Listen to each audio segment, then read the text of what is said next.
తప్పిపోయిన కుమారుడు ఏమనుకున్నాడంటే, నా స్నేహితుడు నాకు గొప్ప అనుకున్నాడు, ఈ లోకం నాకు కావాలి అనుకున్నాడు, ఈ లోక ఆకర్షణ నేను అనుభవించాలనుకున్నాడు.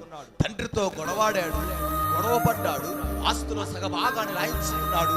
ఆస్తుని తీసుకెళ్లి పొర్లు పాలు చేశాడు. ఎవరితో తెలుసా ఆస్తే? తన తండ్రి కష్టపడి చెమటోర్చి, ఇదిగో ఆకలి దప్పికలు అన్నం తినక, టయానికి తినక, ఇదిగో ఉండి లేక దాచిపెట్టుకున్న ఆ ధనాన్ని తీసుకొని ఎక్కడ పెట్టాడో తెలుసా? పాపానికి బానిసైన వాడు ఎక్కడ పెడతాడు తెలుసా? పొర్లు పాలే చేస్తాడు, లోకంలోనే పెడతాడు, బయట పెట్టాడు, ఇంట్లో పెడతాడు, ఇంట్లో పెట్టడు. ఎంత సంపాదించు పొర్లు చూడు.